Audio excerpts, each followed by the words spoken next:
ನಾ ಕೊಡ್ತೀನಿ. ಸರ್, ಈಗ ಮೊನ್ನೆ ಕಂಡಕ್ಟರ್ ಮೇಲೆ ಹಲ್ಲೆ ಆಗುತ್ತೆ, ಅದಾದ ಮೇಲೆ ಅವ್ರ ಮೇಲೆ 52-53 ವರ್ಷದ ಕಂಡಕ್ಟರ್ ಮೇಲೆ ಪೋಕ್ಸೋ ಕೇಸ್ ದಾಖಲಾಗುತ್ತೆ. ಹೌದು, ಆ ಬಸ್ನಲ್ಲಿ ಸುಮಾರು 80 ಜನ ಇದ್ದಂಥ ಸಂದರ್ಭದಲ್ಲಿ ಅಲ್ಲಿ ಆ ಕಂಡಕ್ಟರ್ ಮೇಲೆ ಹಲ್ಲೆ ಮಾಡಿದಂಥ ಗೂಂಡಾಗಳು ಆ ಗೂಂಡಾಗಳನ್ನು ಬಂಧಿಸಿ ಗೂಂಡಾ ಕಾಯ್ದೆ ಹಾಕಿ ಜೈಲಿಗೆ ಕಳಿಸ್ಬೇಕಾದಂಥ ನಮ್ಮ ಪೊಲೀಸ್ ವ್ಯವಸ್ಥೆ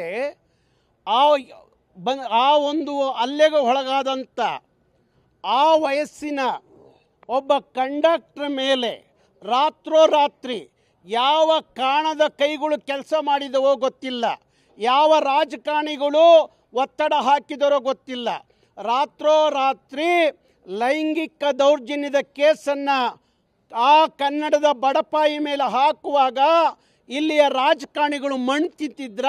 ನಿಮಗೆ ಸ್ವಾಭಿಮಾನ ಇರಲಿಲ್ವಾ? ನಮ್ಮ ನೆಲದಲ್ಲಿ ನಮ್ಮ ಕನ್ನಡಿಗನ ಮೇಲೆ ಹಲ್ಲೆ ನಡೆದಿದೆ, ಅವನ ರಕ್ಷಣೆಗೆ ನಿಲ್ಲಬೇಕು ಅನ್ನುವ ಸ್ವಾಭಿಮಾನ ಕಿಚ್ಚು ನಿಮಗೆ ಇರಲಿಲ್ವಾ? ಅದರಲ್ಲಿ ಹಲ್ಲೆಗೊಳಗಾದವರ ಮೇಲೆ ನೀವು ಮೊಕದ್ದಮೆ ಹಾಕಿಸ್ತೀವಿ ಅನ್ನೋದಾದರೆ ನೀವು ಈ ಬೆಳಗಾವಿಯಲ್ಲಿ ಬದುಕಿದ್ದು ಸತ್ತ ಹಾಗೆ.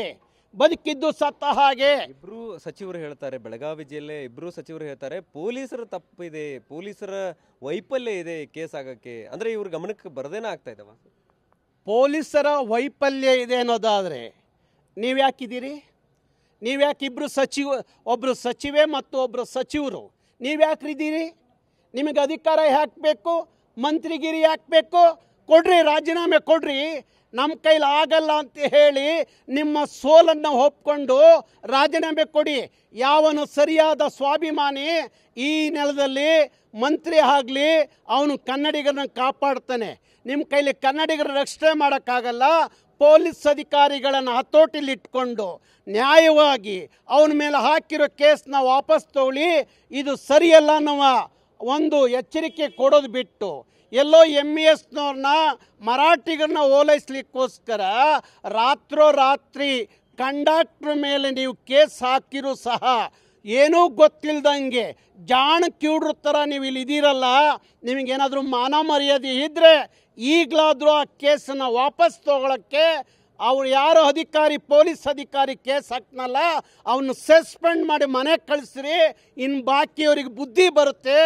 ಅದು ಬಿಟ್ಟು ಅದನ್ನು ನೀವು ಸಹಿಸ್ಕೊಂಡು ಕೂತ್ಕೊಂಡ್ರೆ ನಾಳೆ ಇಲಾಖೆ ಇದೇ ಥರದ ದೌರ್ಜನ್ಯ ಕನ್ನಡಿಗರ ಮೇಲೆ ಮಾಡಿದ್ದೇ ಆದರೆ ಕನ್ನಡಿಗರ ರಕ್ಷಣೆ ಬೆಳಗಾವಿಯಲ್ಲಿ ಯಾರು ಮಾಡೋದು? ಜಿಲ್ಲಾಡಳಿತ ಮಾಡಬೇಕು, ಇಲ್ಲ ಜಿಲ್ಲಾ ಪೊಲೀಸ್ ವರಿಷ್ಠಾಧಿಕಾರಿಗಳು ಮಾಡಬೇಕು, ಇಲ್ಲ ಮಂತ್ರಿಗಳು ಅನ್ನಿಸ್ಕೊಂಡವ್ರು ಮಾಡಬೇಕು. ನೀವೆಲ್ಲ ಇಲ್ಲಿ ಮೌನವಾಗಿದ್ದರೆ ಅವ್ರ ಜೊತೆಲಿ ಒಳ ಒಪ್ಪಂದ ಮಾಡಿಕೊಂಡು ನಿಮ್ಮ ರಾಜಕೀಯ ತೇವಲು ತೀರಿಸ್ಕೊತಾ ಇದ್ರೆ ಕನ್ನಡಿಗರ ರಕ್ಷಣೆ ಬೆಳಗಾವಿಲಿ ಮಾಡೋರು ಯಾರು? ನಾನು ಹೇಳ್ತಾ ಇದ್ದೀನಿ ಇಬ್ಬರು ಸಚಿವರಿಗೆ, ನಿಮಗೆ ಬೆಳಗಾವಿಯ ಕನ್ನಡಿಗರ ರಕ್ಷಣೆ ಮಾಡೋಕ್ಕಾಗಲ್ಲ ಅಂದರೆ ಒಂದು ಕ್ಷಣ ನೀವು ಮಂತ್ರಿಗಿರಿಯಲ್ಲಿ ಇರಲಿಕ್ಕೆ ಲಾಯಕ್ಕಿಲ್ಲ, ರಾಜೀನಾಮೆ ಕೊಡಿ ಅಂತ ಒತ್ತಾಯ ಮಾಡ್ತೀನಿ. ಈ ಮಹಾರಾಷ್ಟ್ರದಲ್ಲಿ ಶಿವಸೇನೆ ಪುಂಡರು ಬಸ್ಗಳನ್ನು ತಡೆದು ಮಸಿ ಹಚ್ಚುವಂಥದ್ದು, ಕಂಡಕ್ಟರ್ಗೆ ಧಮಕಿ ಹಾಕುವಂಥದ್ದನ್ನು ಮಾಡ್ತಾರೆ. ಅದು ಶಿವಸೈನ್ಯ ಅಲ್ಲ, ಅದು ಮಹಾರಾಷ್ಟ್ರದ ಗೂಂಡಾಗಳ ಸೈನ್ಯ.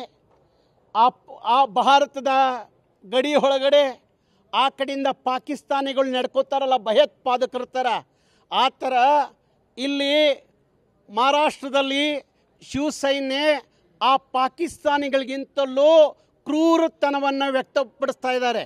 ಅವ್ರಿಗೆ ಭಾರತದ ಒಕ್ಕೂಟದಲ್ಲಿ ನಾವು ಇದ್ದೀವಿ, ಕರ್ನಾಟಕನೂ ಇದೆ ಅನ್ನೋ ಅರಿವು ಶಿವಸೈನ್ಯರಿಗೆ ಇರಲಿಕ್ಕೆ ಆಗಿಲ್ಲ.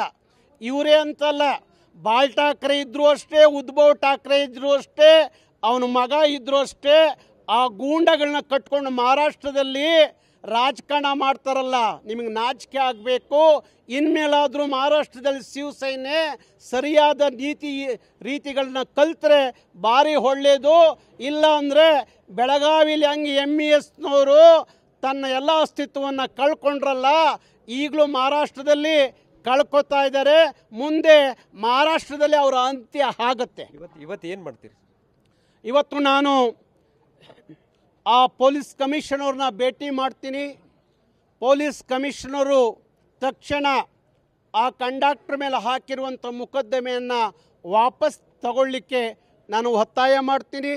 ಹಾಗೆ ನಮ್ಮ ಕಂಡಕ್ಟರ್ ಕನ್ನಡಿಗರು ಏನಿದ್ದಾರೆ ಅವ್ರನ್ನ ಭೇಟಿ ಮಾಡ್ತೀನಿ. ಹಾಗೆ ನೇರವಾಗಿ ಚೆನ್ನಮ್ಮನ ಪ್ರತಿಮೆಗೆ ಮಾಲಾರ್ಪಣೆ ಹಾಕುವ ಮುಖಾಂತರ ಇಲ್ಲಿಯ ಜಿಲ್ಲಾಧಿಕಾರಿಗೂ ಹೇಳ್ತೀನಿ, ನೀವು ಯಾವುದೇ ಕಾರಣಕ್ಕೂ ಮರಾಠಿಯಲ್ಲಿ ಇಲ್ಲಿ ವ್ಯವಹಾರ ಮಾಡೋಂಗಿಲ್ಲ. ನೀವು ಇಲ್ಲಿ ಜಿಲ್ಲಾಧಿಕಾರಿಯಾಗಿ ಇರಬೇಕು ಅನ್ನೋದಾದರೆ ನೀವು ಕನ್ನಡದಲ್ಲೇ ವ್ಯವಹಾರ ಮಾಡಬೇಕು ಅಂತ ಹೇಳಲಿಕ್ಕೋಸ್ಕರ ನಾನು ಇಲ್ಲಿ ಬಂದಿದ್ದೀನಿ. ಹಾಗೆ ಇಲ್ಲಿ MES ಗೂಂಡಾಗಳಿಗೆ, ಮರಾಠಿ ಗೂಂಡಾಗಳಿಗೆ ಎಚ್ಚರಿಕೆ ಕೊಡಲಿಕ್ಕೆ ನಾನು ಬೆಳಗಾವಿಗೆ ಬಂದಿದ್ದೀನಿ.